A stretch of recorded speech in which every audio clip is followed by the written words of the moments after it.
So we'll start with data wrangling techniques or data wrangling or data manipulation techniques first. Then we'll get into the model development part of it. And before model development part of it, so we need to understand what are the different types of data pre-processing technique that exist today. What are the different kinds of libraries that we can use uh, for for creating those features in an autonomous way or in an automatic way. Okay, so I hope everyone is back, right? Shall we start or we'll wait for another 2-3 minutes?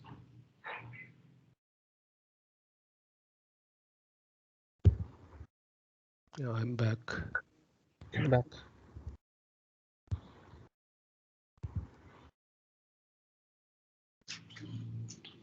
Okay, let's start. So this is one data set that we import. So this is relating to automobiles, which is a manufacturing data set. So we can maybe you will have a question. We are from cybersecurity. Why we are looking at uh, like automobile data? What we can learn from this? But what we should look at is we should look at the data types and what we can do with this kind of data. The similar kind of approach you can apply in cybersecurity domain as well. Okay, so data type is something which we have to think about, and we have to think about what we can do with the data. So this is one, the group by. So if somebody wants to ask what are the average mileages given by models over different years, now this is a group by on the mileage per gallon by different model, 72, 1970, 1971, so on and so forth till 1992. Similarly, compute the average of all columns by cylinder. This is average mileage per gallon by different cylinders. Origin 1, 2, 3. So these are three different classes exist in the origin column, right? Similarly, this is just taking some sample data which is available on the OCI machine learning repository. So this is one repository which I have already shared this link in our last session. So this is a portal where you will get a lot of data sets to do practice. And also I have shared this security repository where you have a lot of data sets to do practice as well. Okay. Now, these are like a group by, and next thing is about data merging techniques or data merge, how we can perform. So we'll create two sample data frames here. Cat1 is one data frame, Cat2 is category 1, category 2, let's call it. So two different data frames are there where we have only two columns. One is the state, the other one is the number associated with it. So if I want to combine both the data sets, I can simply do a plus operation and I can do. However, it looks at the union of both the states. CA is present, CA is present, so CA is here, right? Similarly, CO is present, CO is not present, so CO is present here. So when we do a plus here, wherever the state name is matching, it is summing up. Wherever the state name is not matching, it is just putting NN. Similarly, when you do multiplication, also same thing happening. The numerical parts, if it is matching, the state code is matching, it is getting multiplied. If the state code is not matching, it is not getting multiplied. Similarly, dropping the NA values, we can drop. These are the two NA values which we don't need. Probably we can drop it. Next thing is about data merging techniques. So sample data frames. So three sample data frames we are creating here, DF1, DF2, and DF3. Now, if I have to combine the three data frames along a column, which means this part would go to here, this part would go to here, which means this is column bind. So there are two kinds of binding techniques that typically being used. One is the row bind, the other one is called column bind. Okay, so to explain this, I'll take an example of an Excel sheet here. Now let's take this is a data set which I'm currently working on, and there is one more data set I want to create. Now this is called column bind operation. So what happens if I join these data frames together, right? This becomes my column bind because I'm by column, I'm combining three data frames together. Now what is row bind? Row bind would be by horizontal. So this is vertical. Row bind is basically what vertical binding. So here you can combine the two data frames, the three data frames this way. Okay, this is called your column binding. This is called your row binding. So row binding is basically axis equal to 0. And the column bind is basically axis equal to 1. So this is what we need to do here. pd.concat. So concat is one function which we can use without matching the columns and their respective values. If we want to merge certain columns, then we can do df1, df2, df3. All of them we can put it in a square bracket and we can do axis 0. So axis 0 means we are doing this way, which means our columns will remain constant. Our records will increase, rows will increase. So let's see, right? So rows are now increasing, columns are remaining constant because this is axis equal to 0. Now you want to do merging or concatenation along the columns, which is this one. If we want to do, we can do this way. So A would appear 3 times, B would appear 3 times, like this, so on and so forth. And you can see the NaNs are introduced. If something is found in one data frame, however, not present in other two data frames, that those values would be retained, and the other values where it is not present, that would be NaN. Okay, because data is not present over here. So similarly here, if I have to fill values to the NaNs or not a number, I can do the filling here. Fill NA value equal to 0, in place equal to true. So this you want to keep as a numeric, you can do. You want to keep it as a placeholder. So you'll say that I want to fill NAs with something else. That also you can do. Okay. Similarly, here there is a merging technique. So this is without a matching, we are simply concatenating either row bind or column bind. We are just combining them without even seeing the values and columns. That's why duplicate names are allowed. Here you can see duplicate names are allowed. However, if you are doing the merge, so let's take there are two data frames here, df1 and df2, and I want to do a merge. Merge always happens based on a column. Okay, so in this case, let's combine both df1 and df2. And how? Inner join. So kind of SQL technique. So inner join, if I have to do on states column. So there is a states column. So I'll pick up the states column and I'll do an inner join. Okay. So the column names, wherever the duplicate column name is appearing, so it will be by default, it will be made as underscore X underscore Y. Now, if it is 3 times present, then it will become underscore J. Right. So like this, so on and so forth, it will be created. Now we can use pd.merge outer join also. We can perform on the states. We can do left join. We can do right join, right? So these are the various things we can do. Now, if you want to write a custom function, let's take one numeric column is there, and you just want to do a logarithmic transformation or any function you want to apply so that the original data should get changed. So here is one example of applying log function. So log function to a particular column where the value is, let's say, greater than greater than 5. So if the value of x is greater than 5, we can apply the logarithm function. Why do we need that? Sometimes some data transformation, sometimes some feature transformation, if we have to do, we have to take the help of the logarithmic transformations. Is it clear so far? Any questions?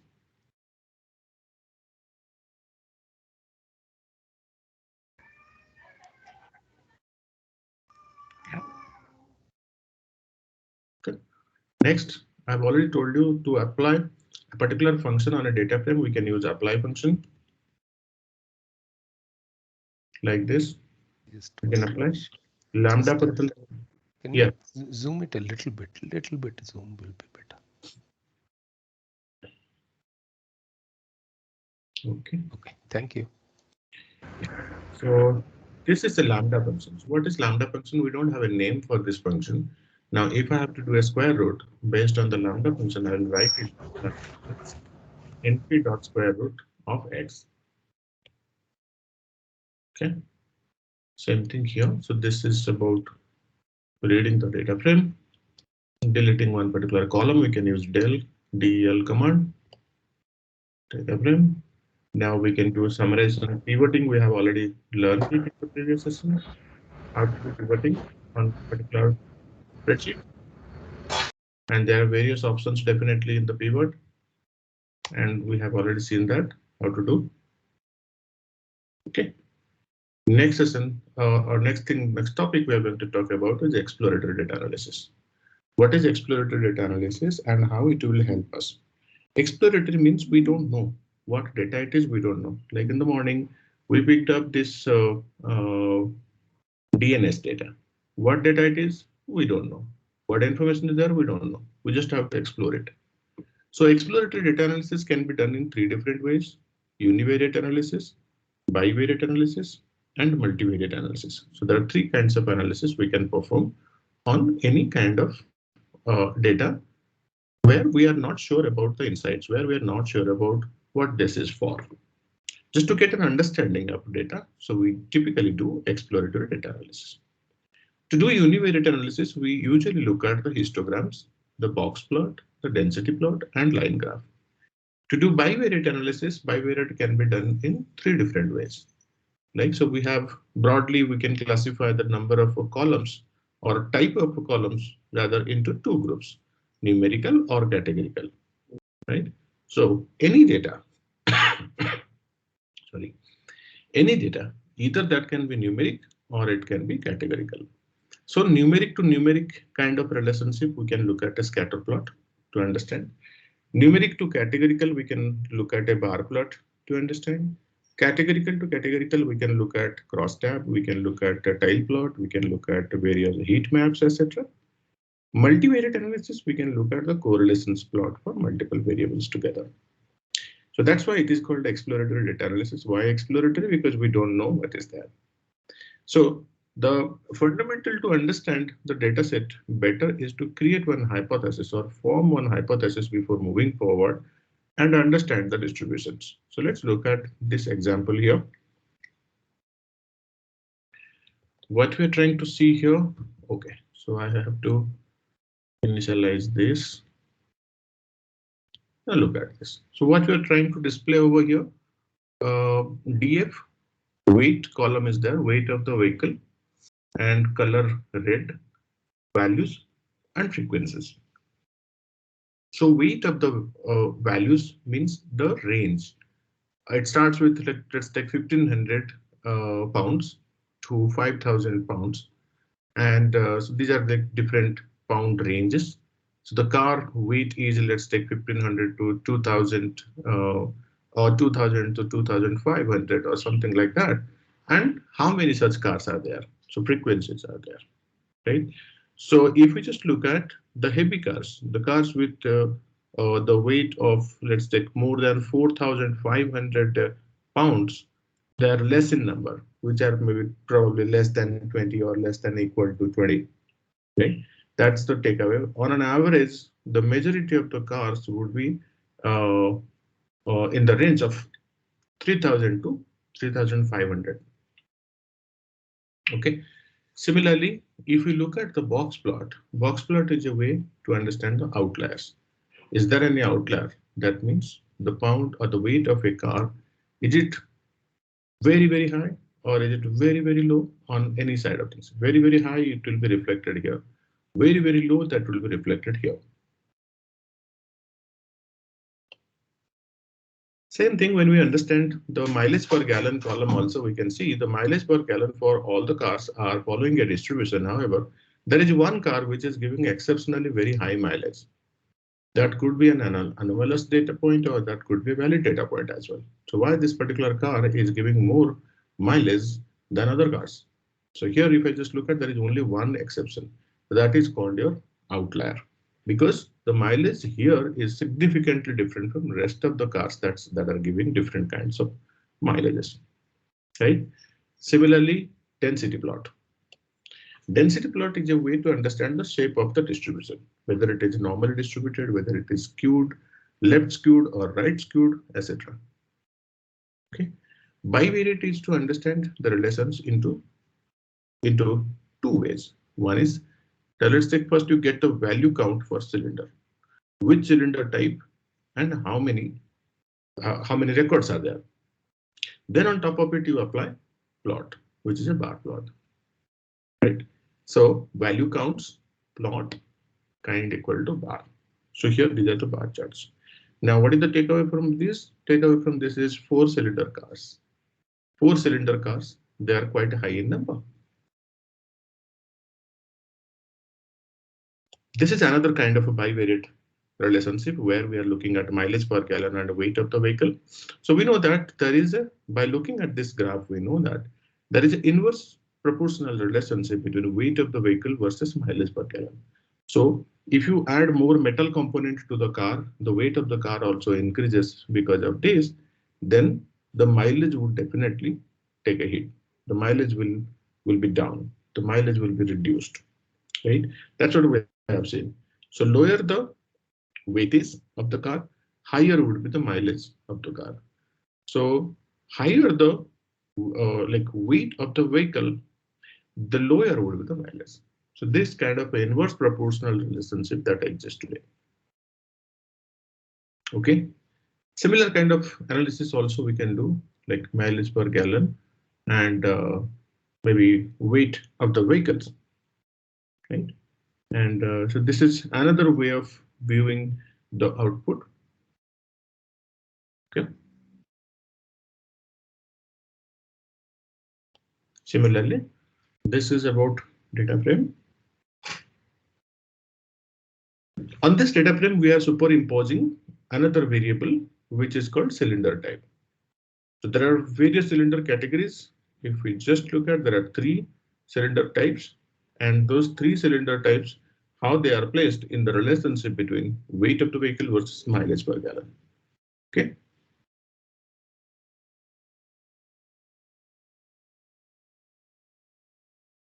Fine. Cross tab, we already know how it works.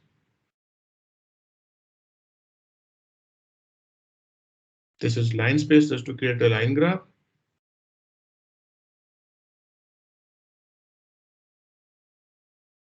Okay. This is how the two distributions would look like if we just create a histogram from mileage per gallon versus histogram for acceleration, ACCL, yeah, acceleration. The histogram looks like more or less similar, but little bit over the shape for the blue color is towards the right, which means the uh, the acceleration has a rightly skewed distribution. However, the MPG is seems to be a normal distribution.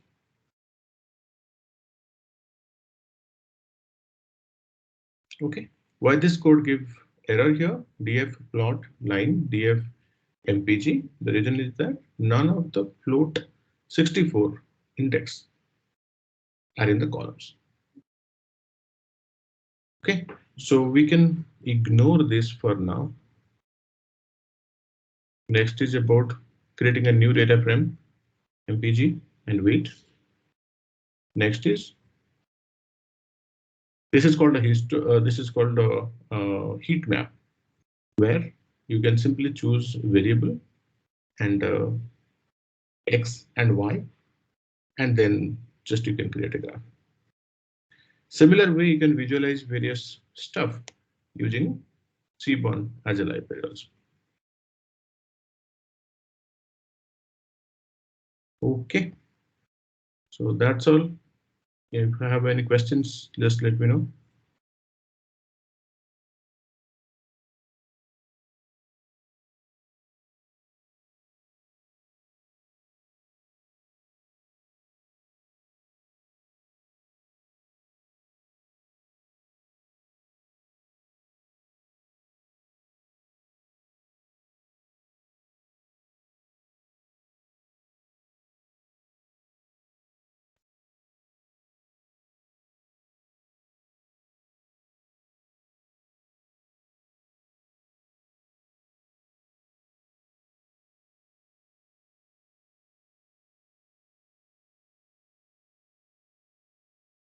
So we are good. Now we can go to the next topic, which is multivariate analysis. So bivariate we have seen. Now multivariate is about multiple columns together. Now this is one example where We have taken MPG, displacement, weight, acceleration, model, and different types of graphs. So this is showing distributions, statistical distributions, whether it is rightly skewed, leftly skewed, or normally distributed. This is perfectly normally distributed. That's one. Second, important. So here is basically from multivariate analysis, we can understand the correlations between two variables as a group. Here it gives a very good sense. Weight of the vehicle and mileage per gallon, they are inversely proportional. However, weight of the vehicle and displacement ratio, it is directly proportional. Right?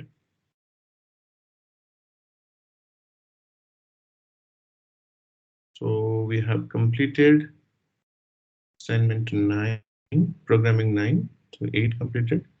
Now 9 also completed. And let's go to 10.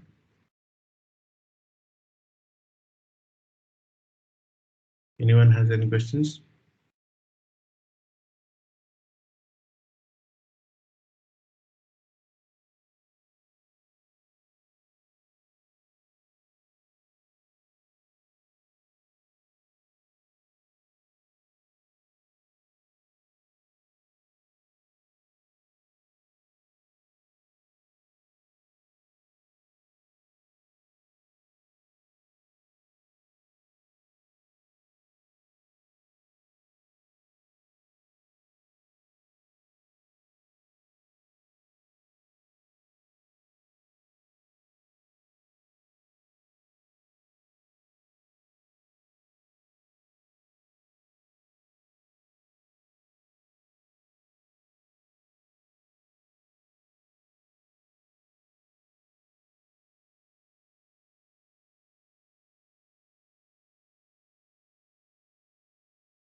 So we can proceed with this, the next script.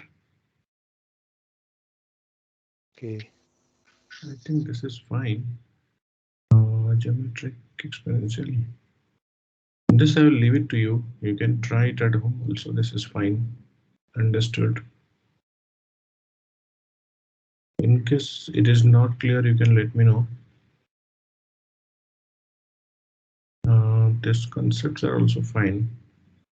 You need a theoretical understanding about this, or shall we skip this part? You can cover it online. I mean, offline.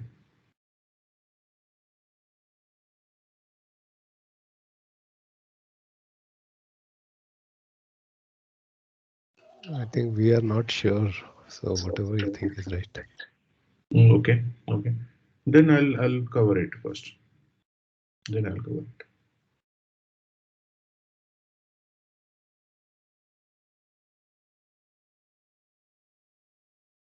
Okay. Now, what is binomial distribution? So binomial distribution is something where we have two outcomes. The event has two outcomes. So number of times that the event is conducted, and you can simply estimate the probability of a happening of that event or not, if the event is happening or not happening. So there are two outcomes only. That's why it is called binomial distribution. Okay. So in the same fashion, this geometric and exponential distribution is there. There is something called Poisson distribution, which is typically used for count data. There is normal distribution we have already seen. So these are different kinds of distribution. So first what we have to do is, if we are in the process of creating machine learning models, first we have to look at the data that we are receiving, whether it is numeric data.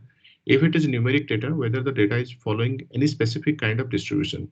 It can be binomial, it can be like normal distribution, it can be negative binomial distribution, geometric distribution. So what the distribution it is following.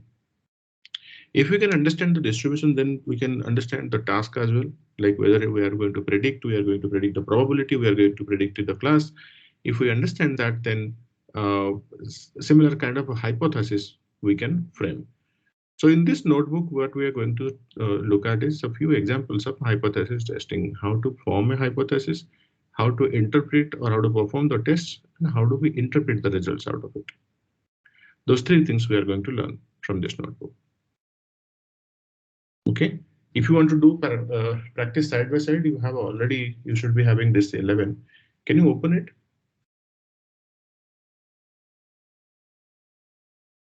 Please open the Python programming 11 from your side, and I mean, just keep changing to the numbers at your end, and let's proceed.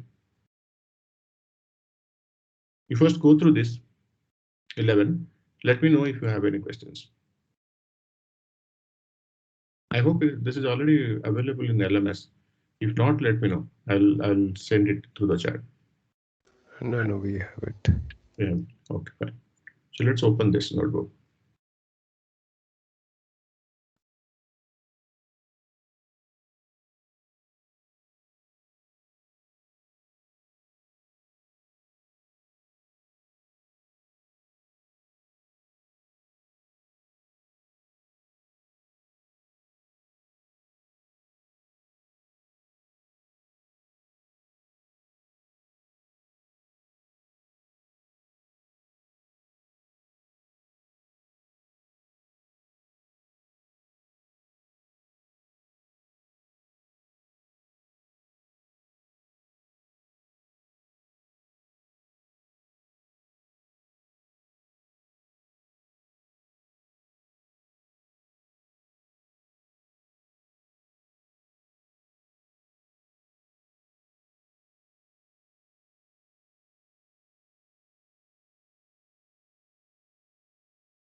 So are you going to give the diamond.csp the file also?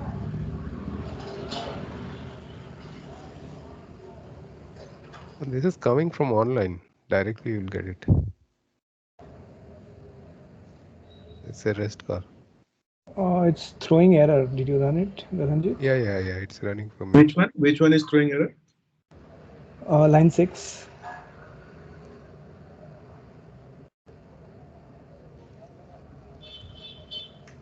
Okay, it worked. No. It's fine. Yeah.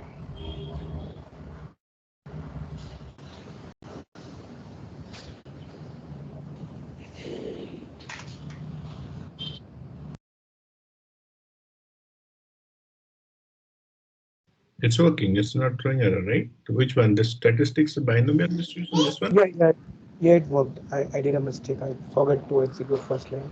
So that's the problem. Its import was failed. I got it.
I suppose a little bit of this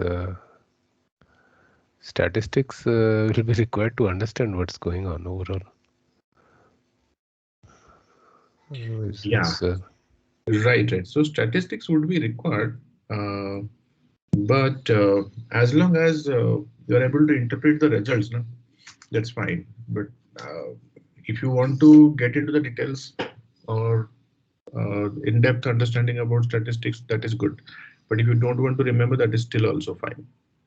But you should be knowing how to make interpretations from the results. So if we see cross tab, pivot, these are all okay. I mean, Mm.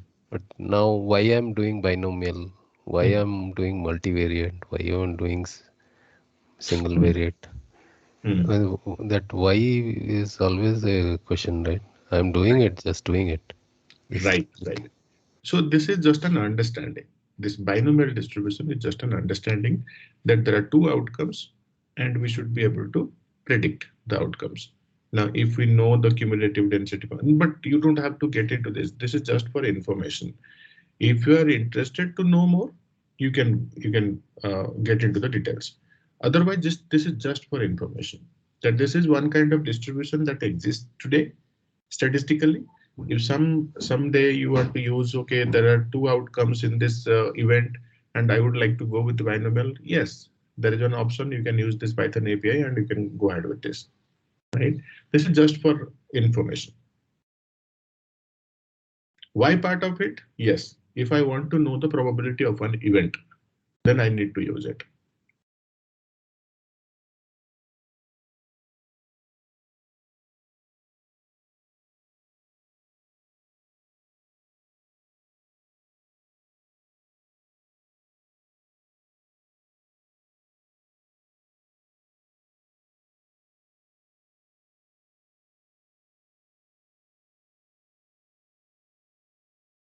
Is it clear? Any other questions you have? Not right now. I think next week we can ask. Sure.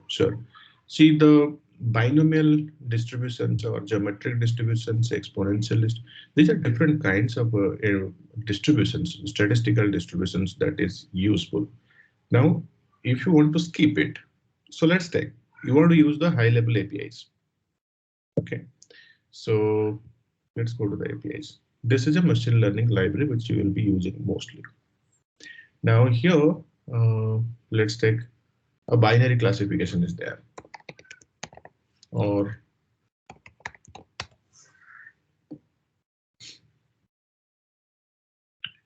this is one classifier you want to use. This is called adaptive boosting classifier. It's a classifier which is also known as a meta estimator that begins by fitting a classifier on the original dataset, then fits additional copies of the classifier on the same dataset, but where the weights of incorrectly classified instances are adjusted such that the subsequent classifiers focus more on the difficult cases. Now, this is simply for us. It's just a model, right? So, but if we want to know more about it, there is a user guide, detailed user guide, how it exactly works.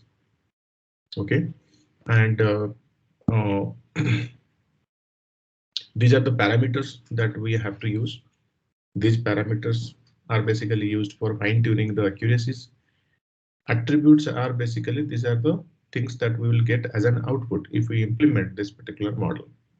Okay, these are the references, how it works, etc. Okay. Now here, this classifier, it's a binomial classifier. And if I have to know that how exactly it works, I have to go to the source code of it. So this is the source code. But we are like users of it. We don't have to get into the source code, and we just have to know that what exactly we are using, for what task we are using, and what result we are getting. Is this meaningful? And how do I interpret out of it? That is what we are going to do.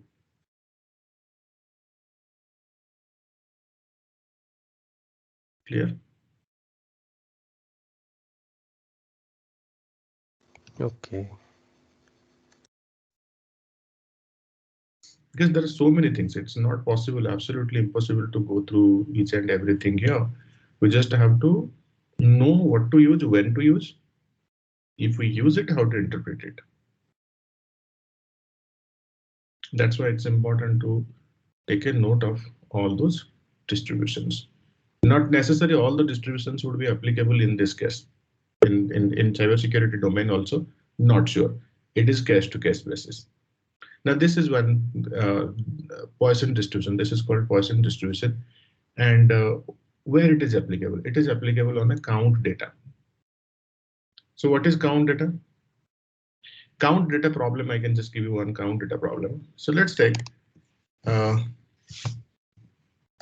are 200 calls pass through the network in a minute. Okay, there are 200 calls passed through the network in a minute. What is the probability? What is the probability that 250 calls will pass through the network in a minute? How do you make a prediction?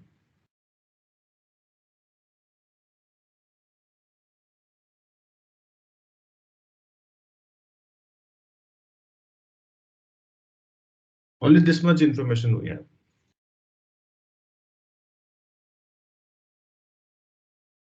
And this number is average.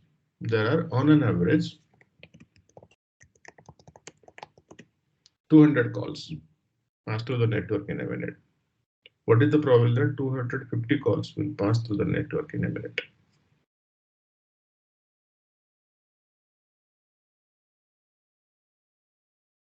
It's half, right? I mean, 50%. I don't know. It's against statistics.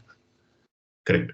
So this is for count data, number of calls, number of vehicles passing through a traffic signal, then number of anything like number of cars, number of parking spots that are available.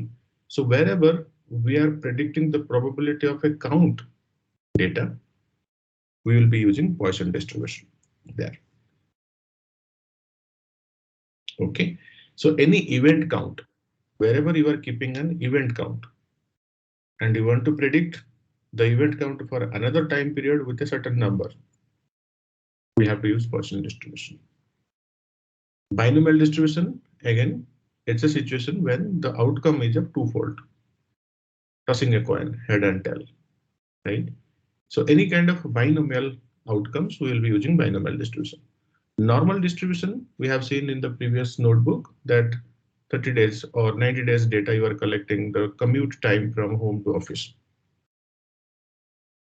Okay, so that's why the distributions are specific, right? So similarly, there are other kinds of distributions which, but I don't want to get into the statistics, too much statistics of it, and we can just know broadly what are those distributions. There are other distributions which are special cases, okay, that we can skip for now. Now next, talk about what is statistical inference. Statistical inference is about, so there are like point estimation, there are interval estimation. What is point estimation? What is interval estimation? Point estimation is if you are predicting something. So let's take as an example. This is fine. This is fine. Okay. Let's go through this. Okay. Now, thing is, you want to do some classification. That is, let's take spam classification. What you have is the email messages or maybe some kind of text messages you have, and you want to classify whether it is spam or not spam. Okay. Now you have to train one machine learning model there.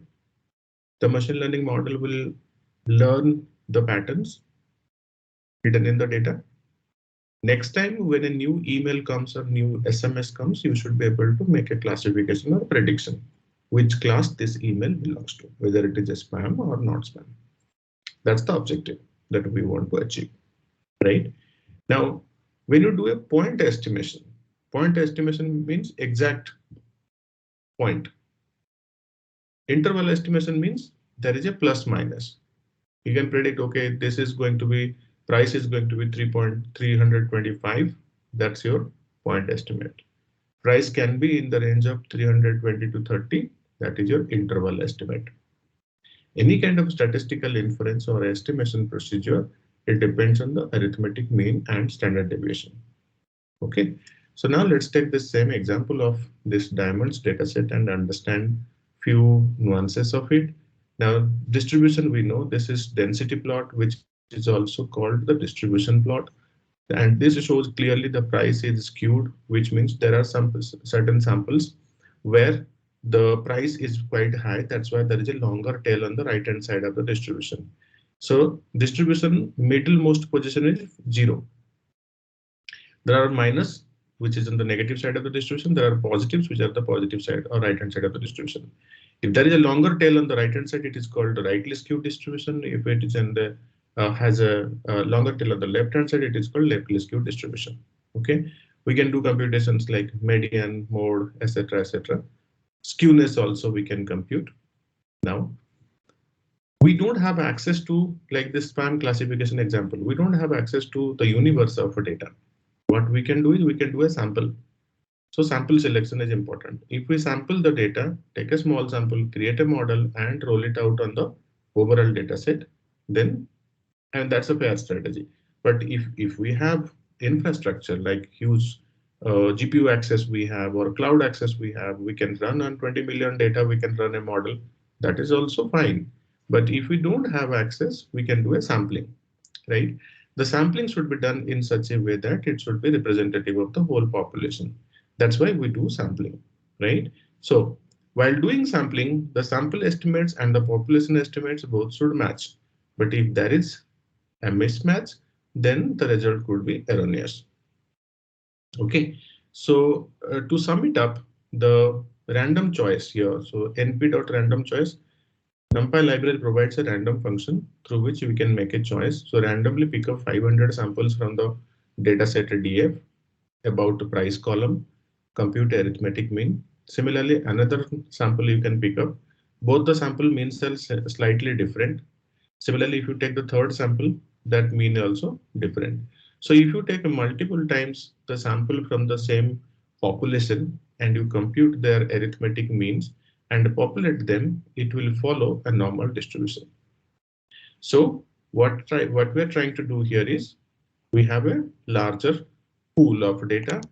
So I'll go to the Excel sheet now to explain this concept. Let's assume that this is my larger pool of data. From this, I'm sampling 500 samples and computing the arithmetic mean of the price. So let's take 3000 is the first price. Another sample I take 2970. So suppose this is my price. Another sample I take and the average is, let's take this much. So like this, if I do 200 times, okay, if I do 200 times 500 sample size selection and compute their average, these are the average prices, and I populate this average prices, I can see a distribution curve. So this distribution is also important. Okay, now np.mean point estimate is about sample mean, np.mean population mean. So if population mean and sample mean both are almost close, then our sampling process is successful, which means our sampling is representative of the whole population. Now here the sampling and population difference is only 2.33. And in this case, if we just look at, there is hardly any difference because this is a different sample. So like this, if we increase the number of samples and will increase the sample size gradually. Now earlier it was 500, now I'm making 750, now I'm making 1000. Like this, if I just keep on increasing the sample size, it will follow the population distribution. So my repeated samples will follow the entire population distribution. Okay, So that's the purpose of doing a statistical inferencing or statistical distribution testing. Clear?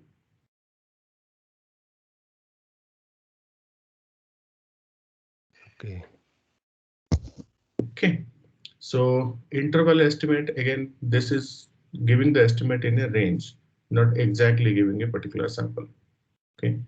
This is also, I think for now we can skip it. This is where we can skip it. The code is there. If you want to understand, you can do that. This is the same representation here. So first time I take a sample and compute the mean, this is the mean. Second time I took a sample, compute the mean, this is the mean. Third time I pick up a sample, compute the mean, this is the mean. The red line is basically the population mean, right? The whole data mean, if I'm computing, this is the mean. And if I'm taking a sampling and computing the mean, the blue dots are basically the mean. Now here, if the blue dots are coming very closer to this red line, there is a little variation in population mean versus our sample means, which is a good thing. Now, if this is deviating a lot from the red line, the blue dots are deviating a lot from the red line, then the sampling process is unstable. Unstable sampling process will produce unstable results. Okay, so this is taking sample size 500, and here you can see this is moving away. The data points are moving away from this red line. Now, if you reduce the sample size, this will again fluctuate a lot. Okay. Uh, so that's the exercise. That's the purpose of showing this particular graph. Next is, I don't want to get into this hypothesis testing process.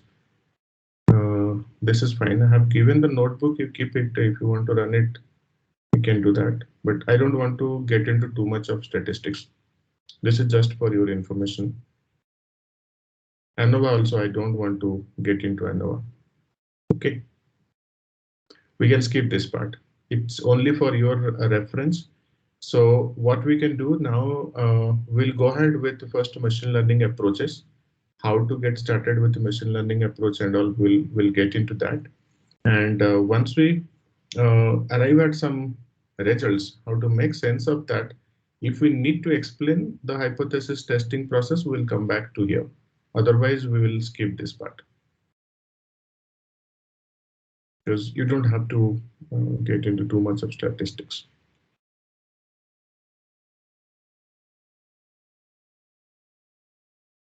This is fine. This part also, just FYI.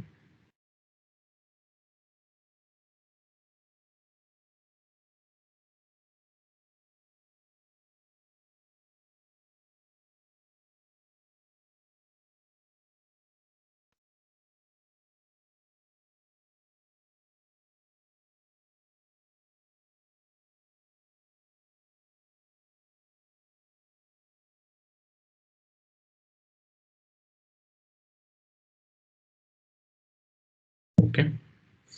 Now we'll discuss the machine learning approach.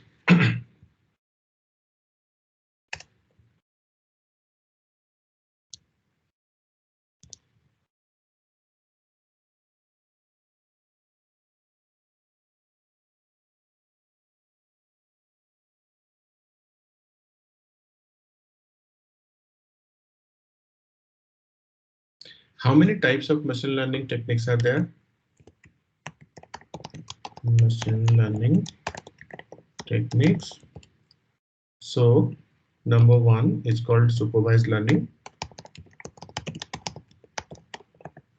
What is supervised learning? Supervised learning means you have input, okay, and you have output. Input, function, output. You have input, you have output. Function is something which is not known.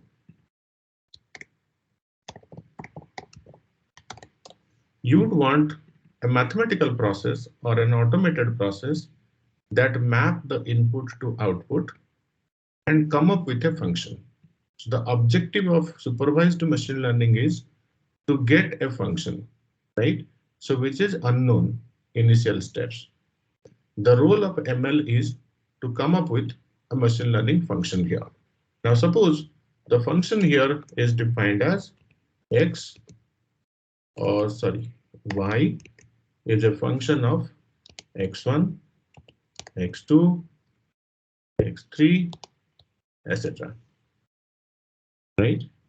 In future, when you get a new input, however, output is not there. You have to generate the output. This is not populated. What you can do, input, use this function, make a prediction here. Okay. So the objective of a supervised machine learning is to make a prediction in a future date from a new input using this function. Okay. Initially, the input and output would be given to the machine learning model to learn or to create a particular function. This functional relationship between input output is too dynamic. It cannot be static rule based. If it is dynamic, every new input that you pass, you generate a feedback, right? So you generate a prediction. Suppose here you generate the prediction as this is attack. Now what type of attack? So let's take this is XYZ type of attack. Fine. Then you do a verification. You generate the prediction, you do a verification, and you understand that, okay, this is correct. The algorithm has made a correct prediction. Now input, attack type, this is basically nothing but your output. Input, output, correct. Wherever there is a correct prediction, this data should go to the historical data that you have. Now, if the volume of this data increases, so let's take every day you are adding around 1000 records to the historical data. You are generating 1000 predictions a day, and almost 900 of them are correct. Incorrect ones, you should remove it. You don't have to send it to historical DB. Correct ones, you should send it to the DB. Correct ones which are verified by the users. Next time what will happen that every week or every month you can do a data rerun, model rerun. So again run the input and output, update this function. Okay, so keep updating this function. Once you update this function, your prediction will become refined. And this process would go on. Is it clear?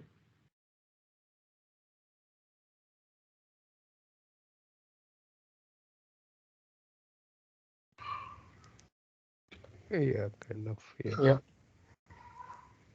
If any question, just let me know, because you need to understand first how the machine learning works.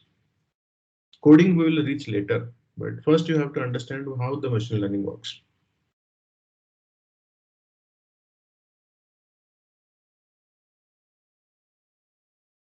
Simple use case, if you want to see, I can show it to you. So let's take, there is one data set we had, right? Let me see, empty cars were there, right? Empty cars, no, it's not there.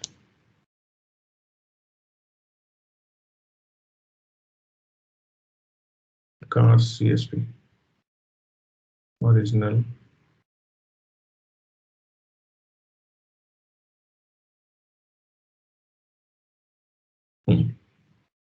So this is mileage per gallon. This is, let's take weight. I'll simply take these two columns, go to the graph, create simply a scatter plot.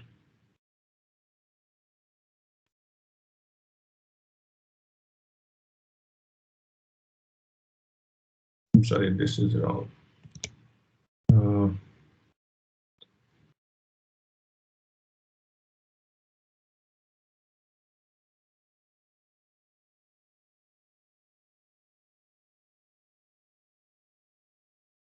This one. which is already I have done it. This makes sense. Yeah. The other one I'll delete it.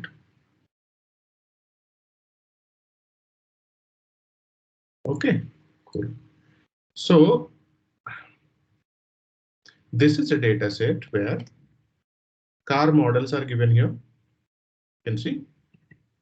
Please ask me questions if you are not able to understand this one. So these are car models. This is mileage per gallon. This is this is weight of the vehicle. So we know that the car weight, if it increases, it will give less mileage. So there is an inverse relationship. If the weight of the car reduces to small pounds or 1,000 kilos, then mileage would increase significantly. If we know that, right? So the relationship you can get to know the functional relationship. So here, this is my output. This is my input. Okay.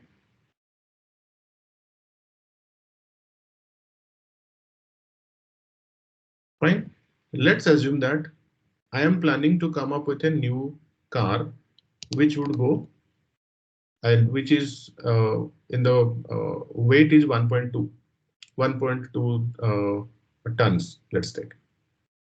What would be the mileage? Can I predict it? Yes, I can predict if I know the function. Do I know the function? No. So far, I don't know the function. This is my input. This is my output. It is only one-to-one relations right now. Fair enough.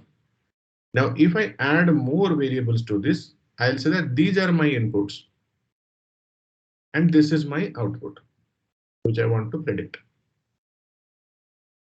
Clear? So in a simple scenario, I will consider only one column, one input, one output. What is the relation? I don't know. I want to understand that from a machine learning model, right? So what I'll do now, I'll simply take this column and this column.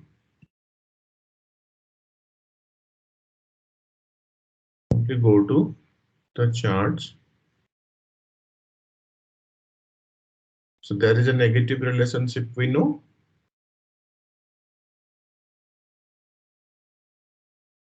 I wanted a function. I can see the function here. Yes, no.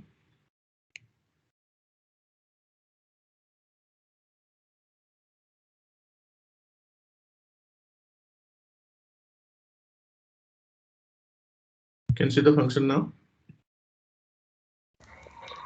Yeah. Linear. Linear relationship, right? Okay. What does So R square mean? exactly. Right. So R square is a statistical measure. R square shows how good the model is. Okay. So threshold is 80%. 75 is also decent. It is not pretty good, but it is decent. So R square shows how good the modeling is, how good the result is, right? So to arrive at R square, how R square is computed, I can show you that also, but that would be too much into statistics. Yeah, But so that means more the deviation, the less is the.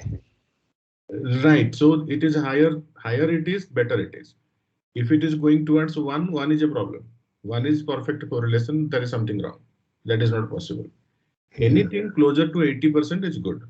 80 to 90%, very good model. Now here we know the relationship. What is the relationship? 6.0473 plus 0.1409x. What is that then? That's basically my prediction. So I can use one equation over here, right? This is the predicted column, predicted mileage per gallon, right? So I will write a function here, 6.0473 plus, right? Put a bracket minus 0.1409 multiplied by x. What is x? X is weight, right? Fine. So this is my predicted value here.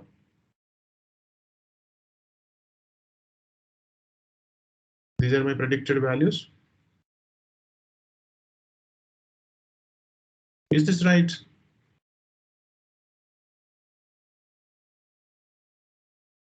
Seems to be something wrong, right? What is wrong?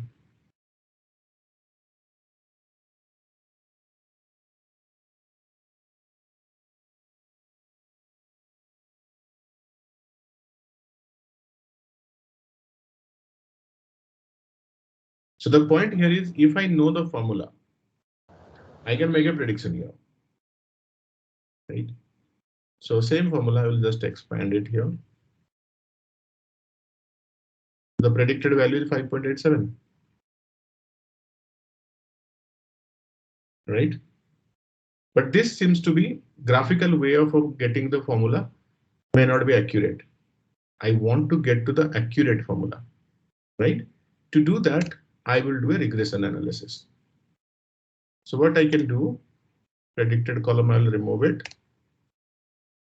Okay. So I'll go to data analysis, click on regression. Y range. Y is mileage per gallon. I'll select till here. X range. X is weight of the vehicle. I'll go till here. Right. Output range. I'll make a selection here. Okay. So I get the output here. Earlier it was incorrect. The prediction was incorrect because graphical way of arriving at function is not right. Now this is my equation. Okay. So the equation here is intercept is 37.28. Variable is minus 5.34. We can just round it up, right? So formula here would be this, which is my intercept, plus this. I'll just freeze this, F4 multiplied by X is weight of the vehicle. Put it here, right? This is negative, variable is negative, so I'll put here, rather I'll put minus here.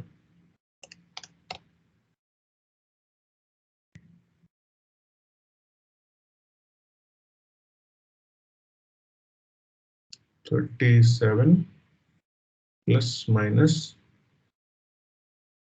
5 point, this something wrong.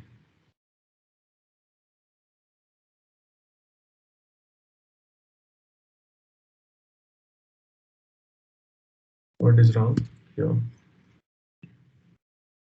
This is minus 5.34. Plus is not there. This is 34. Oh, okay. Minus plus. The minus is already there, so which is correct. That's fine. This is predicted. This is predicted. This multiplied by this. This is fine. Okay. So these are my predicted values, which is correct. But still it's coming in minus, no? Yeah, it should not come minus. I just trying to understand that. 37 is intercept term. This is my equation here. So NPG is going to be 37.28 minus 5.35 times x. This is going to be my equation. So if I just do that, that is wrong. 37.28 minus 5.35 multiplied by weight of the vehicle. So this is coming to be this. There is something wrong in this formula. Removed it. This is fine. This is the equation. Okay. So yeah, if this is the scenario, so we can generate error also. Actual mileage per gallon is 21, predicted is 23. Here actual is 21, predicted 21.89, something like that. So sometimes the prediction is very close to the actuals. I'll just take up to round decimal places. Sorry, round it up. Which means here, what we wanted to get an answer is that if the weight of the vehicle reduces to 1.2, what would be the mileage? The answer is 31. This is what we are predicting by using a model. Okay. Now to understand how the model is behaving, is it good enough? Is it acceptable? Not acceptable? We have to look at statistical things here. To look at statistical things, R square earlier we have seen 75.28, which is not, there is still some scope for improvement. So then there is something called adjusted R square. Should we look at R square? Should we look at adjusted R square? I think we should look at adjusted R square. For a linear regression with one variable, we can look at R square, which is okay. But we should always look at adjusted R square because this is called a robust statistical measure to look at to know how good the modeling is. Okay, so adjusted R square is the threshold is if it is greater than 0.80, then it's a good model. So in this example, either we increase the data or we do something. We have to increase the maybe the model accuracy we have to increase. So either we have to increase the number of records because this is only 32 records, which is not enough to build a good model. So we need to increase the number of records or we have to include number of features, more features. For example, here I'll go to cylinder, displacement, etc., etc. We have to increase the number of features. Okay. Now, if I do that, will that increase the prediction? Maybe yes. So I can modify this also. Go to data analysis once again, click on it. Now here I will change cylinder, displacement, probably everything I will consider as my X. Go to OK. Now you get a better model here. For each variable, you have a coefficient here. So your equation now increases, right? So earlier I was showing here in this example, y is a function of x1, only we were looking at earlier. Now y is a function of x1, x2, x3, up to 9 variables we have added. Now look at the adjusted R square, it is now 80%. Our ask was also, it should be 80%. Now it is acceptable, right? So this is how first we have to understand if the modeling that we are doing, it is acceptable or not. Is it a good model? So linear regression, we know that this is a good model. Clear? Sir, in real world also we use this Excel sheet data analysis or do we have libraries to generate this models? Yeah. So Excel, I think just for explanation, I'm using Excel. Okay. Fine. Right. But here it's only one line code. So it's very simple, very simple. So you go to this one. Just a minute. Let me see if I have a script here somewhere.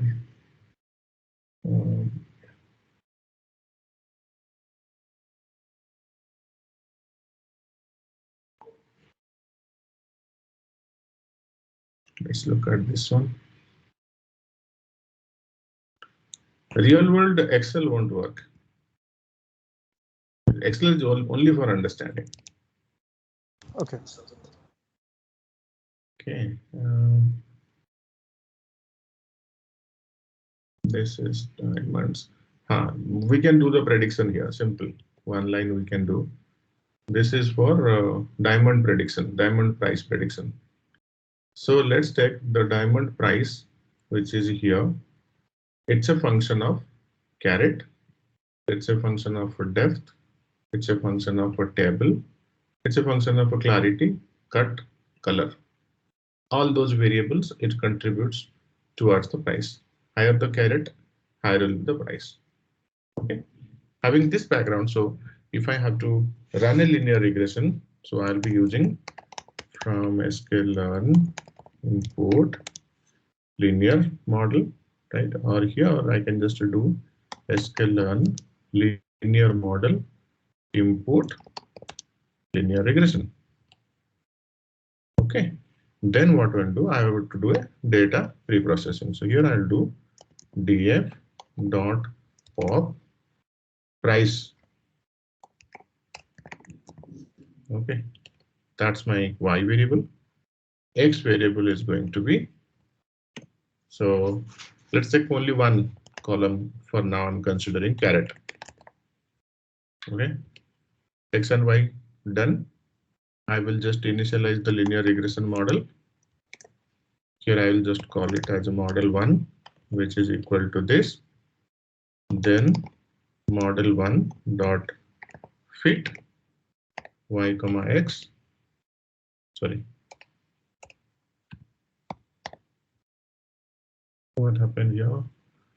Expected two-dimensional array got one-dimensional array instead. Okay, better to use two variables here. That is fine. So use, let's take carat and depth. I can use carat depth table. We can use, and model completed. Now what we have to do, make a prediction. So model 1 dot predict. Again, use the x to make a prediction on y. So y prediction is generated. Y is now, sorry, this is actual y. I just overwrite. Oh, sorry. I have to rerun from the starting. Y, x, model, fit. Now this one is prediction. Model 1, predict x. Clear? You want to get the equation? Model 1 dot coefficients. This would give you the corresponding coefficients for each of the variables. Carat, this is the coefficient. Depth, this is the coefficient. Table, this is the coefficient. Okay. Intercept, model 1 intercept.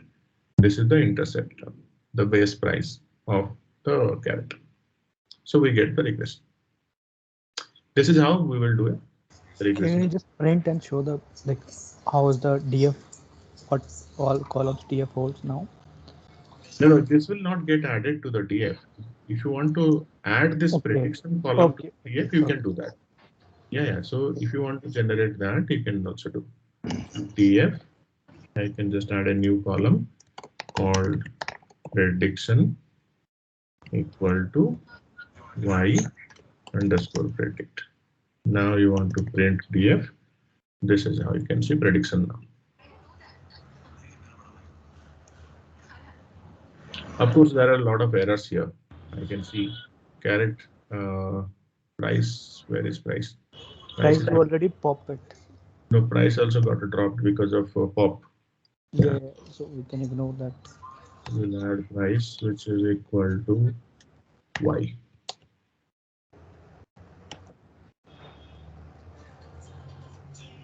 A lot of errors are there. We can see here. So this needs, which means this needs further refinement.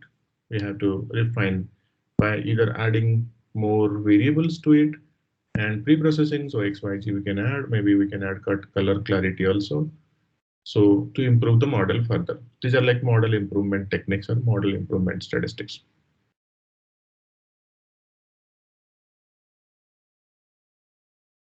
Okay.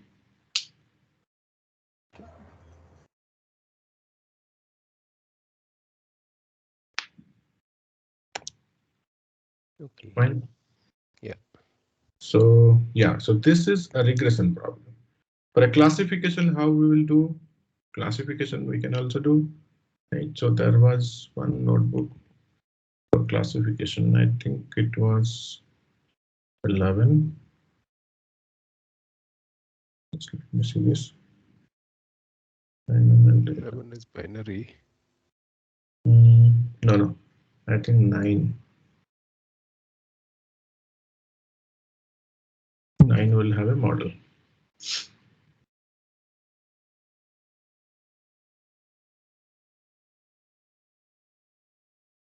This one. So this is a data frame. I will read. Okay. There are some filters, so I have to remove it. Not this one. I have to do a cleanup. This one also I have to do a cleanup. Custom. What happened here? Okay.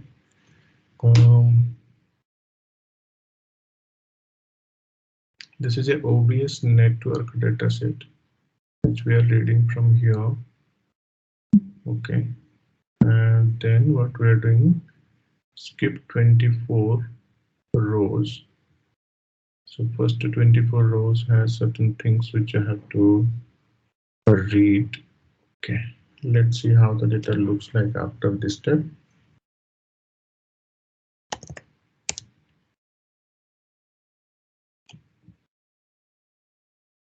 Okay, fine. Now this means we need the series, remove it. So this is my new data. Read CSV, header equal to none, which is fine. Okay.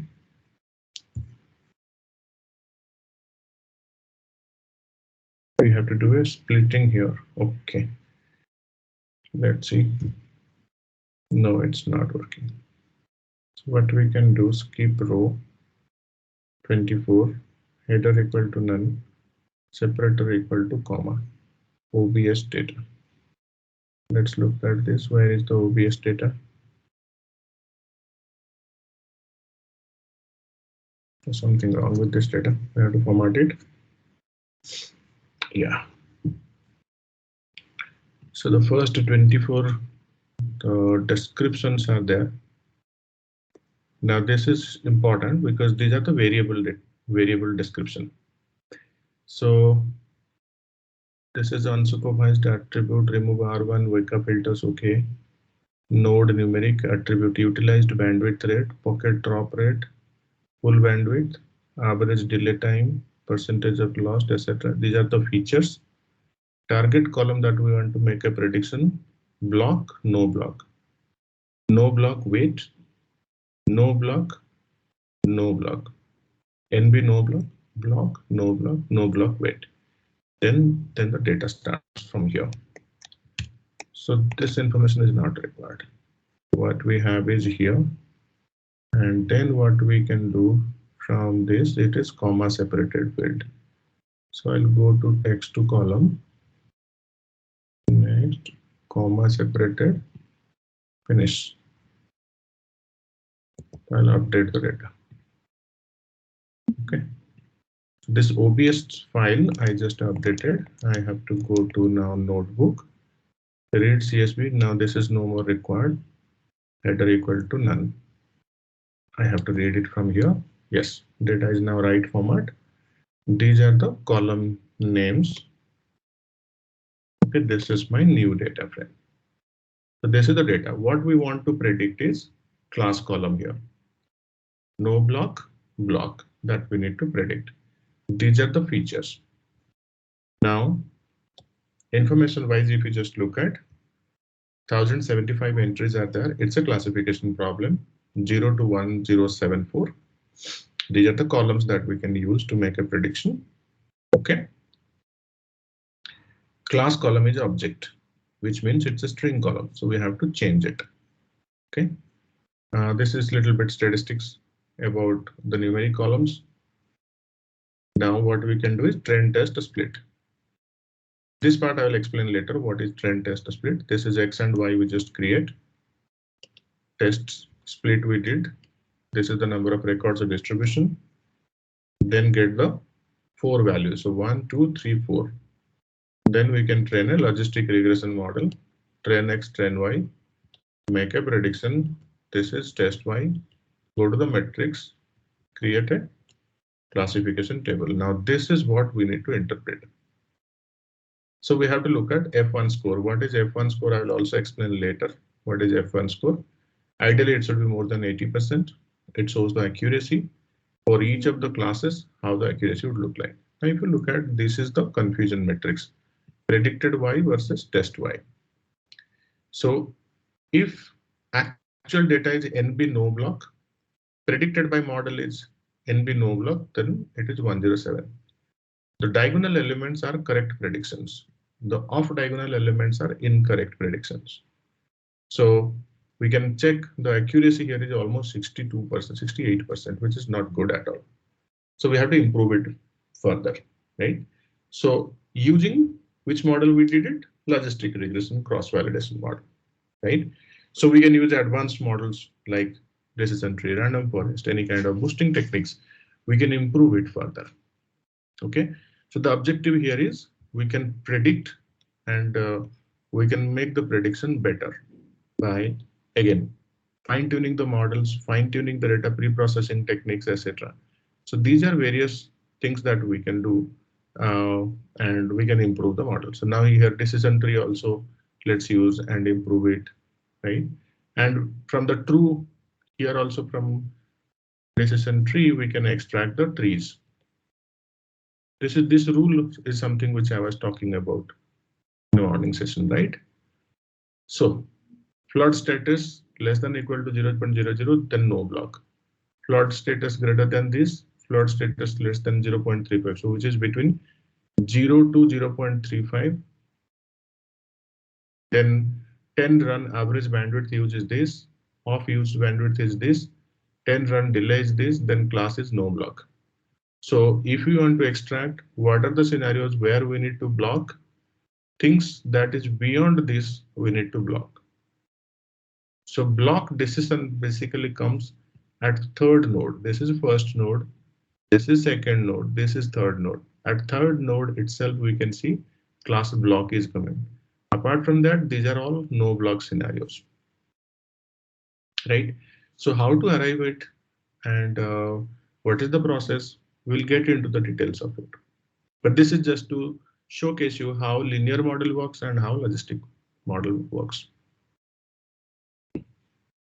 This you can relate it, right? What is no block, what is block, and why do we use it, right?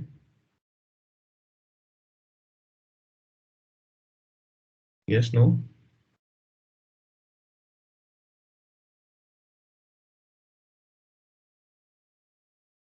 This is expectation, right? Yeah. Okay.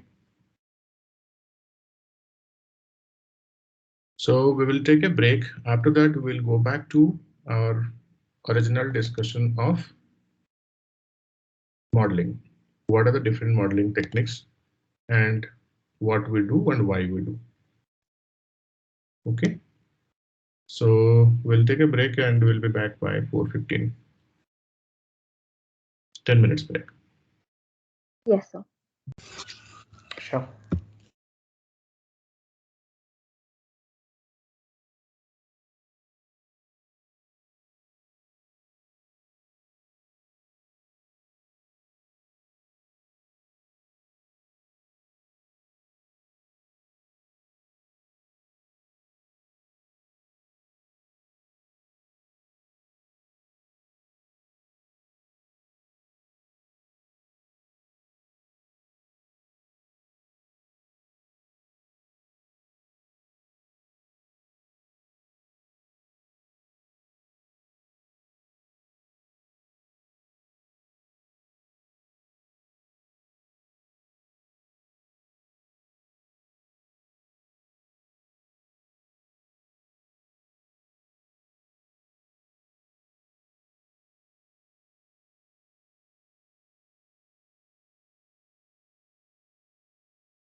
We can start now.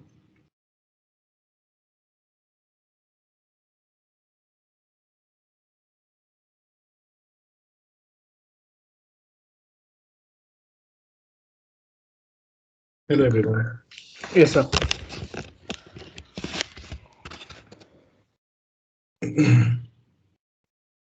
So these are a couple of use cases I have just collected from somewhere. So let's go through all of them. Now you have seen what is regression and what is classification, how regression can be used. So modeling techniques will figure out what is the way to get started on the modeling of regression models or classification models. That process we will understand. But first, let's look at what are the use cases, where we can use what. Now, one by one. So first one, I have already mentioned regression. Second one is classification. But let's understand each of the use cases. Is it making sense or not? If it is not, then we can remove it. But if it is making sense, what kind of data? Do you have a sample data? Can you collect some sample data, at least from the websites or open source tools, maybe open source platforms, for example, securityrepo.com is there, UCI machine learning repository is there, Google datasets is there. There are so many open source platforms from where you can collect the data. Can I expect at least 15 datasets to be created from your side before the next session?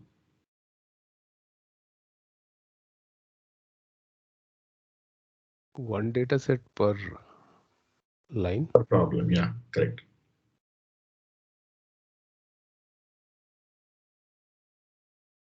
Let's spend some time on this. Let's go through first use cases. These are some of the use cases, and some of the companies that are also working on building this kind of solutions into their existing stack of uh, like platforms, whatever they have today.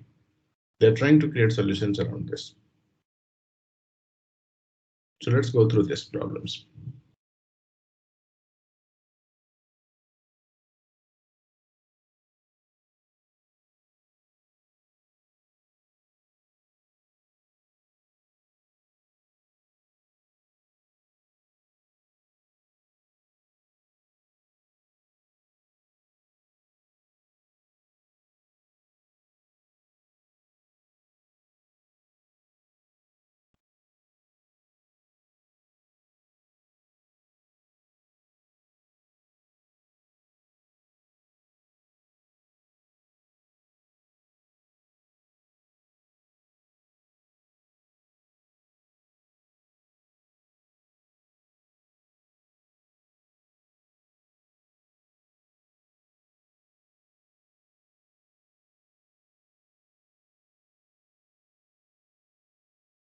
So 11 to 15 is unsupervised, right? Right. Right.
So we will have to find it online. Yeah. The data sets would be available online only.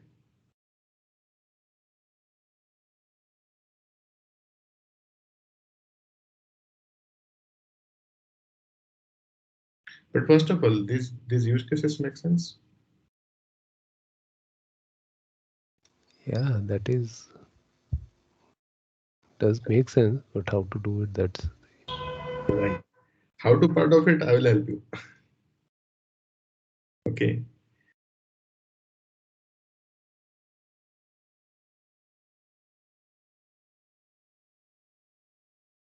Can we collect the data sets first? Take some time, maybe by next session, at least few data sets from each problem area.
Fine.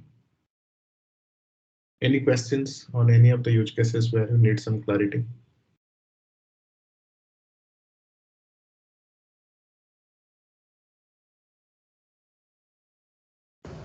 So do you have any sample piece of code for this anomaly detection? Yes. No, we don't have any sample piece of code. We can develop it, Yeah. but yeah, go ahead, please go ahead. No, nothing. See, this anomaly detection thing, so there are different techniques that can be used for anomaly detection. Okay, so what are those techniques? So techniques are nothing but the algorithms that we can use. So uh,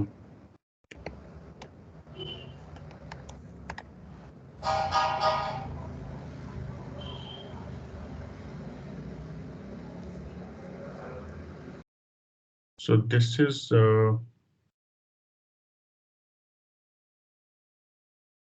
scikit-learn function.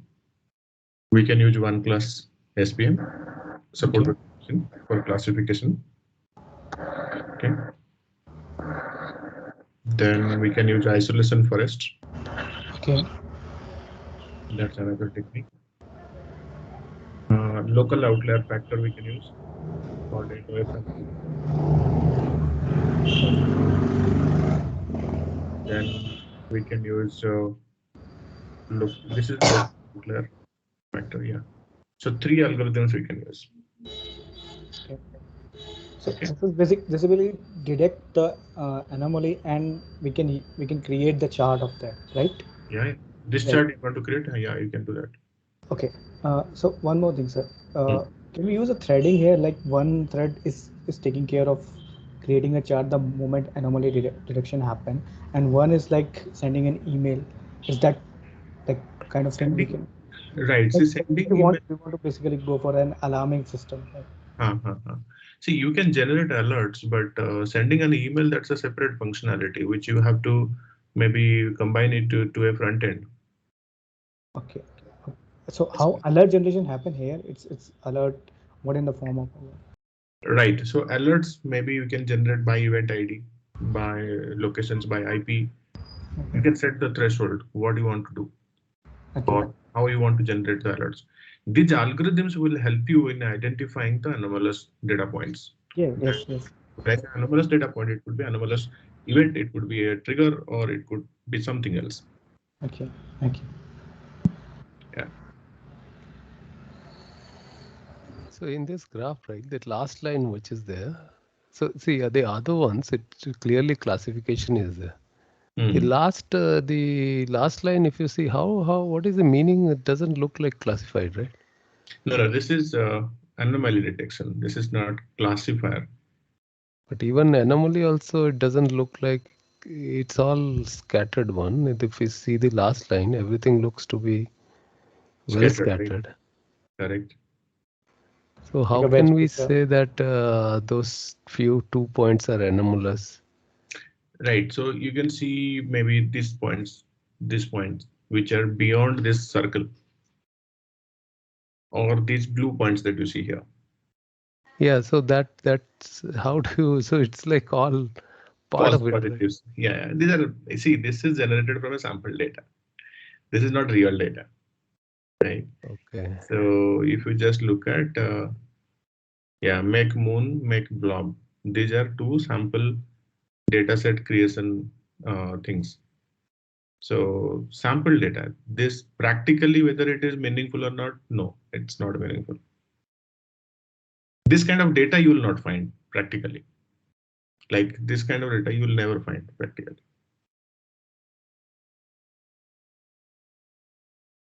Okay.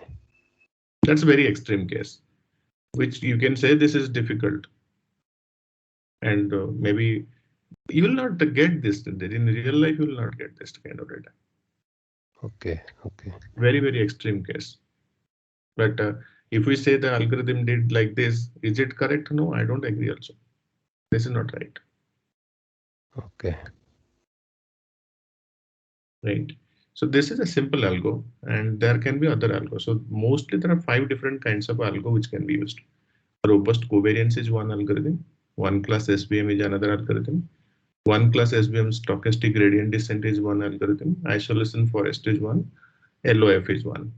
1, 2, 3, 4, 5.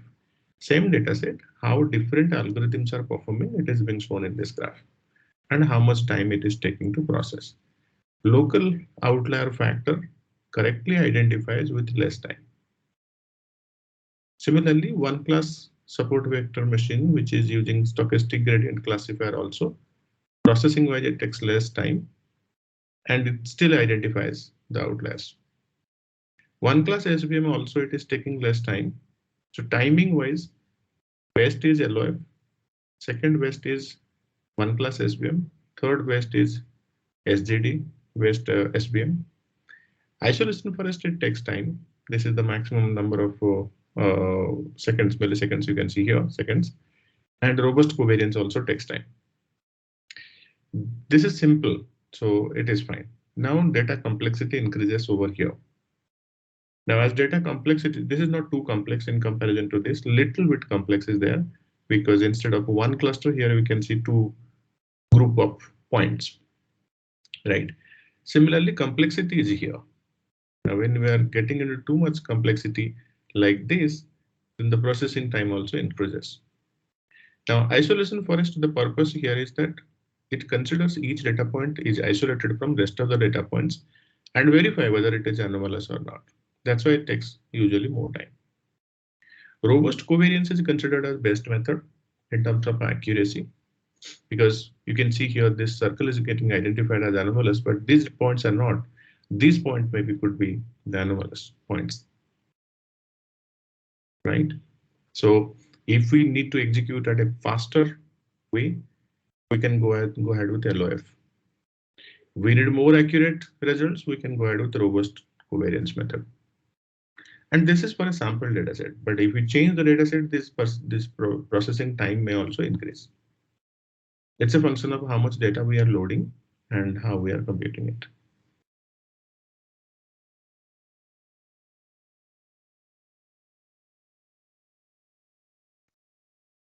Clear? Any questions? Yeah, that is good. Okay.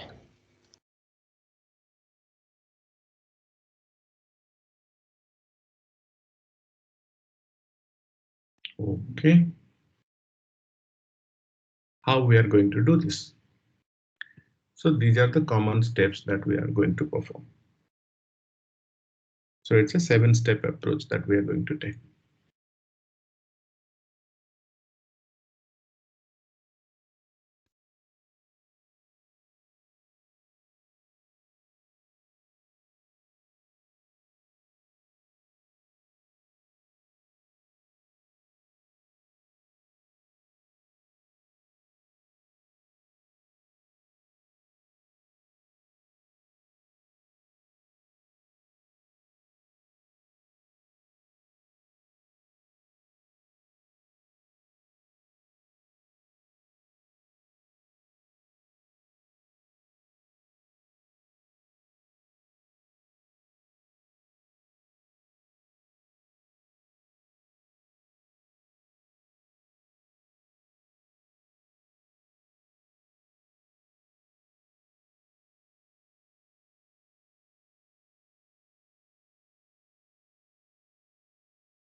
And this part also is clear. Yeah. So these are the 7-step approach that we are going to take. One is first data collection. If I have to create a solution for a specific problem, first I have to understand where the data is stored and in which structure it is available today. So either a JSON structure or a CSV structure, how the data is present today. The second important point would be data preparation. Data preparation would be data cleanup, removing junk values, data transformation also required, and some kind of missing values if it would be there, so you have to remove it. And some normalization techniques also we have to do. That is again feature engineering part of it. Similarly, model selection. So data after data preparation, we'll go ahead with the model selection. Model selection would be based on the task. If it is a supervised model, and if you are predicting the continuous variables. So this model selection part I will explain. I'll go back to again Excel sheet. Data collection is clear, data preparation is clear, and some feature extraction is there that I will explain. Now here, going back to our Excel sheet, supervised learning, continuous output, right? So if the output is continuous, or I will say simply numeric, then it is a regression problem, right? Supervised learning, if it is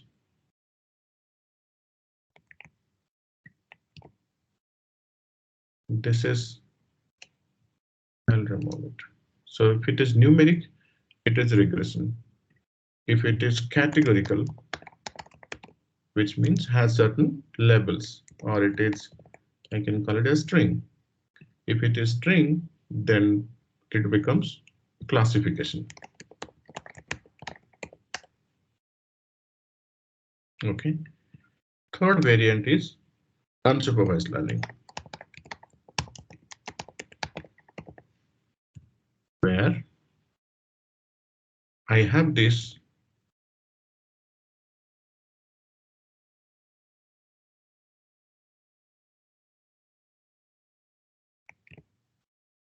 but I don't have output.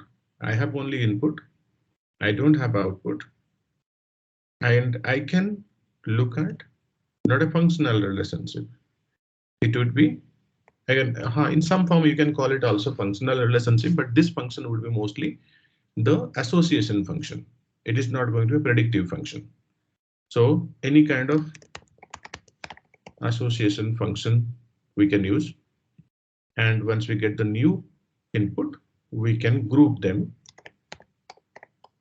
group the input to the corresponding classes. Fine. Is this clear? Yeah. Okay. Fourth task is about anomaly detection, where same principle here. Output is not defined in anomaly. Input is known. What I need to find out, any kind of pattern. Based on the pattern, I have to classify whether it is normal or anomalous. Any new input that need to be classified whether it is normal or anomalous. This is your anomaly detection. So these are the 4 different techniques that are very frequently being used in cybersecurity domain. Now this is one side of story. So this is for your let's take, we can call it as tabular data. Tabular data story. Tabular means like a table, spreadsheet. Yeah, mostly because the input and output are in table structure. Even if it's JSON also you are getting, you can transform it to a tabular structure. Okay. Now this story would change if your data type changes. Example, supervised learning, classification, And this is for image, where face recognition. Okay, face recognition task is anomaly detection, which is unauthorized access. How do we restrict it?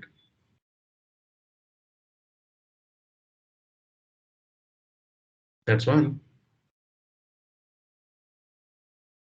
Okay, so this is image data.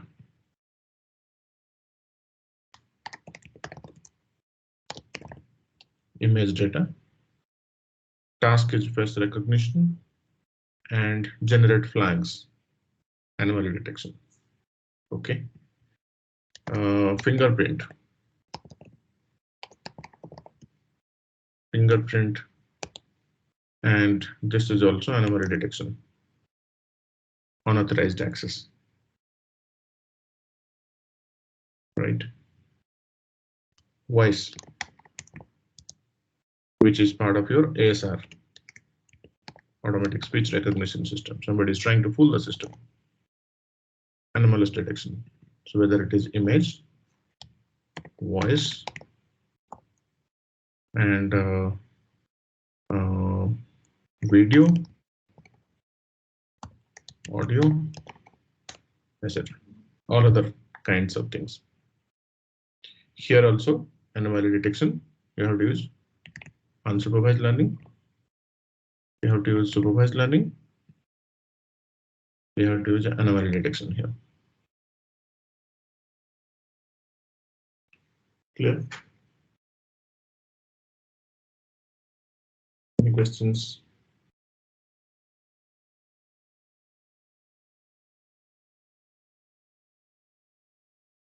And what are the challenges in this? Right? The challenges are basically face recognition. It's about quality of image, transformation of image. It could be grayscale conversion of image. Okay. Now these are very advanced cybersecurity solutions, which may not be existing today, but somebody would be creating. There is a need, genuine need is there, right? So if a need is there, if I mean somebody would create the solution.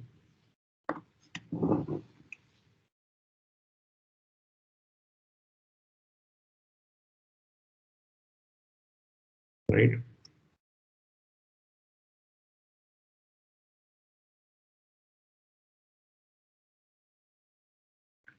Fine. So these are broad techniques that are being used. These are the areas where it is being used. Go back to the presentation here. Model selection. Now here in this case, how many unsupervised learning techniques are there? 16 plus. How many classification models are there? 24 plus. How many regression models are there? 11 plus. How many anomaly detection techniques are there? 4 plus. Right? So while selecting the model, there are many machine learning models available. Some models more suitable for image data, some are suitable for sequential data, some are suitable for numerical data. Numerical data means the tabular data. The most appropriate model needs to be selected based on the problem and the data. Okay. What problem? Problem is whether it is a classification or a regression or anomaly detection or unsupervised learning. Unsupervised learning can be called as pattern recognition. You can call it pattern recognition. So it can be pattern recognition. Okay. Now, after you do this, then you extract the features. Model selection would be based on certain criteria. There are 16 models which are, or 16 algorithms which are available for performing unsupervised learning. Now we need to know which type of model, what scenario, where we are applying it. right? As an example, there are different kinds of clustering techniques. K-means, K-median, K-mode, hierarchical clustering, agglomerative clustering. Let's take there are 5 techniques. Which one is used when? If all the columns are numeric, then go for it. If it's a mix of string and numeric, then go for it. Median, if all are numeric, you can go for it. K-mode also go for it. Agglomerative, you go for it. This. That's how you'll do a selection. So algo selection or model selection happens based on the kind of data, the type of data, the kind of problem that you are trying to solve. Same thing for classification also. For a classification model, if I had to choose which algorithm to be used, logistic regression, decision tree, random forest, gradient boosting, what technique I have to choose. It's a function of how many variables are there, whether the data is clean, whether the volume of data is there. So based on that, right? So like this, we will do selection of models. Then we'll get into the feature extraction part of it, right? How features can be extracted. Any questions here so far?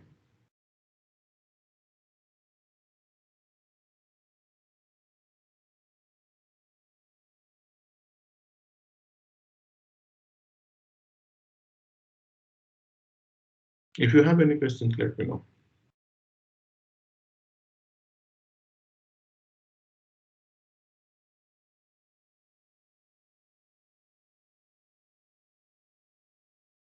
No questions? Okay. Let's go to the feature extraction part of it. What is feature extraction?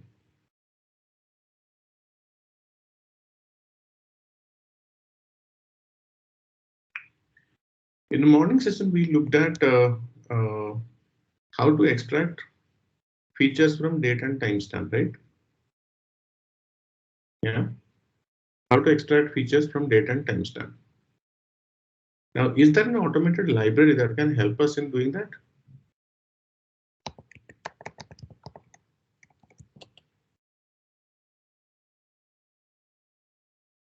This is called automated feature engineering. Okay. So the answer is yes, we have automated feature engineering tools which we can use and easily we can create features.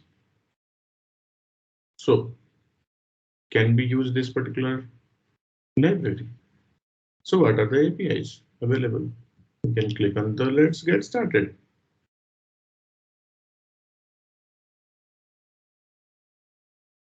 Import feature tools as FT.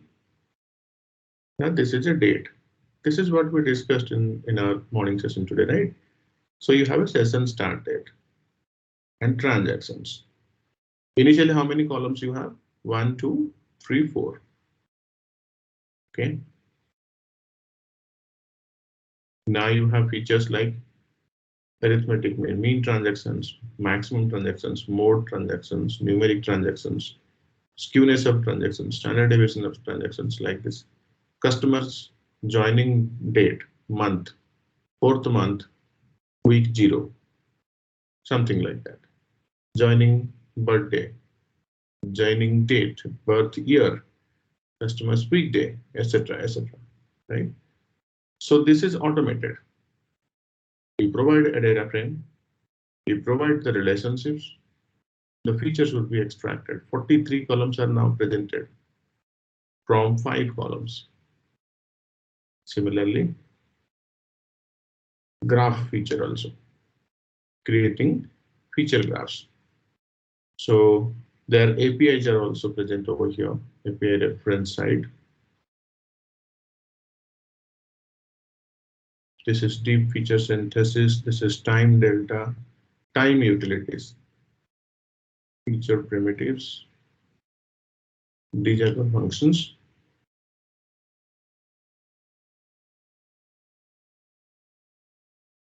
Right. This is something which we were working on. Second, minute, weekday, each weekend, hour, day, week, month, year. Determines the year value of date and time. Determines the month of a date and time. Determines the week of the year of a date and time. Determines the day, hour, if the date is a weekend. So if you don't have to programmatically write it, it's already there. Just import this tool and start using this on a week, date and time stamp. Right? Like this, you have cumulative count, cumulative sum, etc. Similarly, date differences also. We have natural language processing primitives also, like it computes the latent semantic analysis, stop word count, tile word count, all those things it can compute. Okay. These are feature selection, which is like all the highly correlated features we can remove it, all the low information features we can remove it, all the highly null value features, missing values. So many missing values in the data, I can use this highly null value features, we can remove it. Right? Saving and loading the features, entity we don't need here, but if you want to include, you can do that. So mostly the date and time methods are taken care of. Okay. Now, next step is, as we have seen in the modeling technique here, where here we did modeling, right? Here only.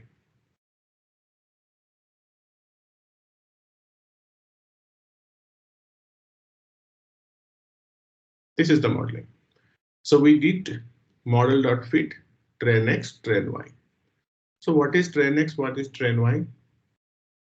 Did we see that? This is your train x. And this is train y. Train y is fine. Train x is also fine. But just notice everything is numeric here. There is no string column attached to it. Right? But if you have string column in the input data, then it could be problematic. Right? Why? Because we need to do encoding. That is why the feature encoding or feature processing is important. So the next step in this is normalization and standardization, which includes the feature transformation, which is from string. If string column is present, we have to like for example, it's a categorical column like high, medium, low. So we have to create some dummy features out of it because we cannot use string column for matrix multiplications. Okay. To do that, that is also feature extraction step. So there are two ways to do this. OHE, one hot encoding, which is called one hot encoder. Just imagine here, there is a data frame which has certain numbers, like let's say categories male and female. Okay.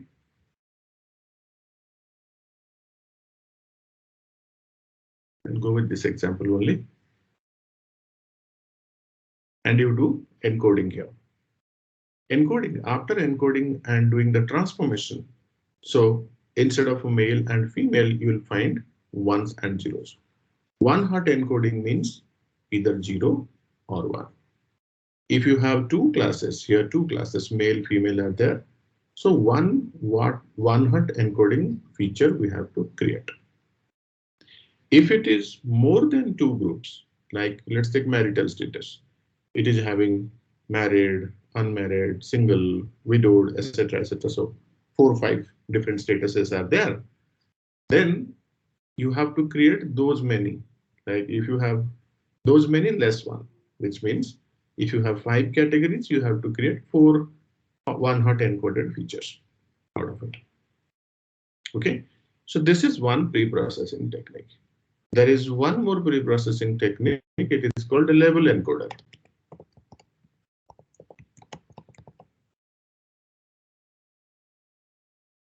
Label encoder means it will simply assign, like for example here, there is a data set or a column which contains the city names, Paris, Tokyo, Amsterdam, etc. etc.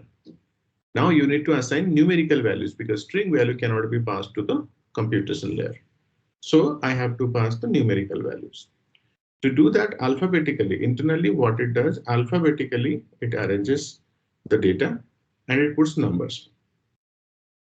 Alphabetically in ascending order, some city stands starting with A receives the value 0, then 1, then 2, like this, so on and so forth. Okay. And if you want to do a inverse transformation also, you can do that. So these are called data pre-processing techniques. So feature extraction and pre-processing are very, very important before creating machine learning models. Fine, is this clear? Any questions?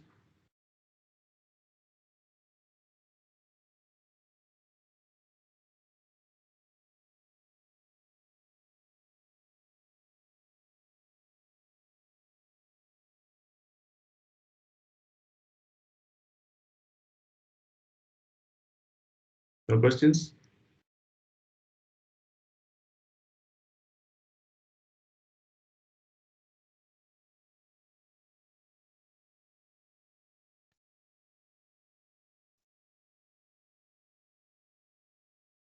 Okay.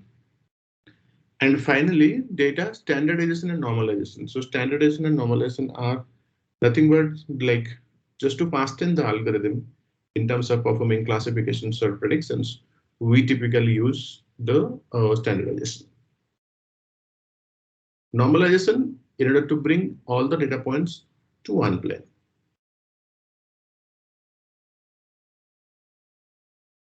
Okay.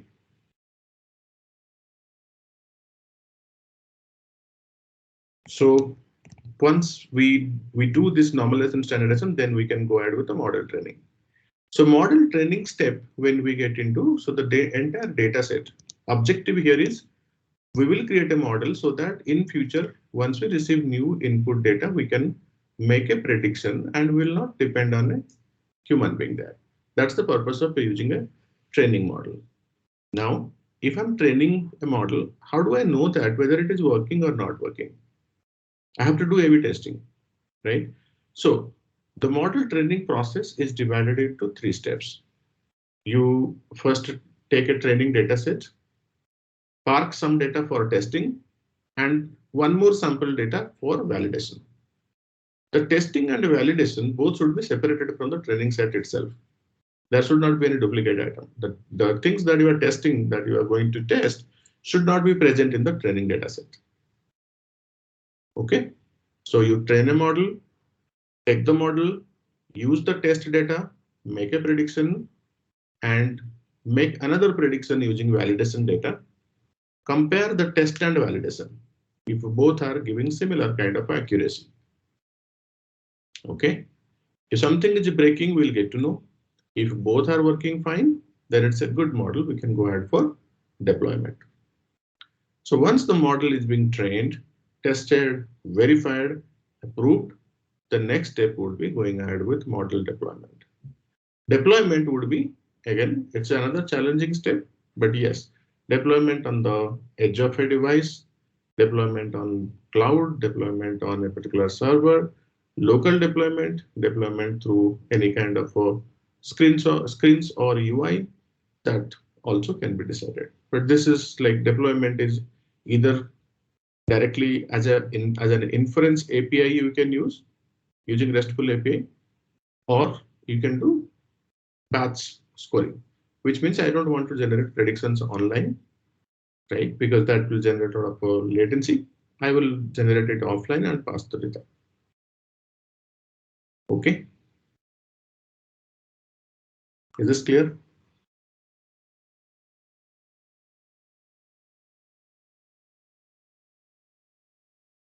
Am I audible, guys?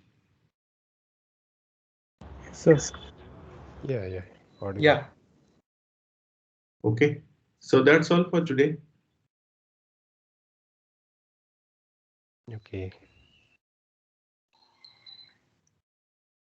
As a next step, we have to collect the data, at least for 4 tasks: regression, classification, clustering, anomaly detection.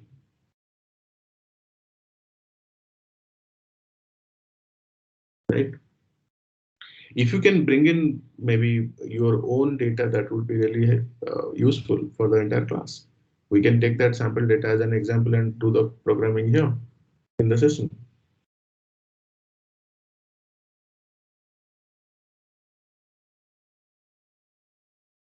Anybody wants to bring data?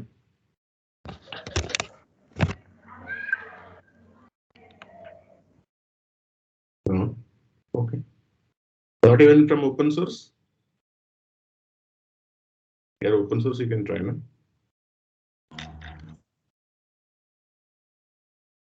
I don't want to do anything. We will try. We'll try from open source. Any specific data set you're looking? No, I have already shown you this slide. No? So in the slide, there are many use cases. 15 use cases are there. Okay. Right? We'll try to get some data. Yeah.